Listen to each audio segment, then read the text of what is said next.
Votre business plan doit commencer par une ou deux pages de résumé assez punchy et vendeur qui permettra en quelques minutes de se faire une idée de la qualité du reste, donc de votre projet.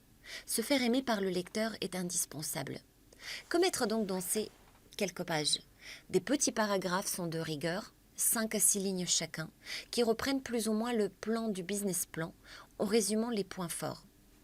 Le chapeau, le nom de la société, votre baseline ou phrase choc, slogan, pitch, éventuellement votre logo, ou là où vous en êtes, lancé depuis tant de mois, en projet déjà créé depuis, avec X clients ou pas, avec un certain niveau de chiffre d'affaires. À quel besoin cherchez-vous à apporter une réponse? Quel est le problème que vous résolvez? Puis, quelle réponse, quelle solution souhaitez-vous apporter face à ces problèmes? Présentez ici votre service ou produit sans entrer dans les détails de votre offre commerciale. Quel est votre business model?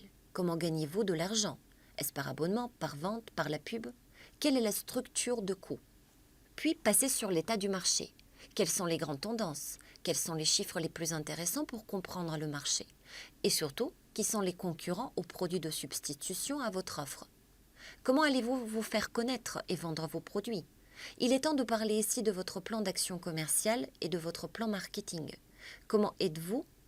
Où allez-vous passer à l'action? Qu'avez-vous déjà réalisé par ailleurs? Quelles sont les grandes étapes à venir? Le plan d'action opérationnel trouve sa place, mais ne le détaillez pas. Et puis terminez par l'état des finances. Combien avez-vous déjà? Combien pensez-vous générer de chiffre d'affaires et de résultats? De combien avez-vous besoin en financement pour atteindre vos objectifs? Faites appel à vos prévisions financières de manière synthétique. Et terminez par le plus important. Qui êtes-vous? Gardez le meilleur pour la fin et dites pourquoi vous êtes le meilleur pour ce projet. Pour terminer la réalisation de votre executive summary, quelques petits conseils de rigueur.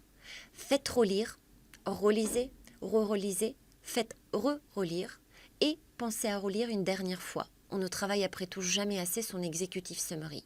Et c'est dommage car on n'a qu'une seule fois l'occasion de faire bonne impression. Réduisez, simplifiez, resimplifiez et re-réduisez. Les 2 pages, c'est vraiment le maximum. Moins vous utiliserez de mots pour véhiculer des idées fortes, mieux ça sera. Et pensez à faire attention, vous connaissez très bien votre sujet, donc certaines choses peuvent vous paraître évidentes, mais à vous seul. Faites plusieurs versions en fonction de à qui vous vous adressez. Pensez à réviser régulièrement et actualiser votre document. Soignez le look tout en restant très sobre, mais un petit effort d'alignement, de choix de police montrera que vous avez soigné les détails. Et pensez une dernière fois à relire, après tout on ne sait jamais.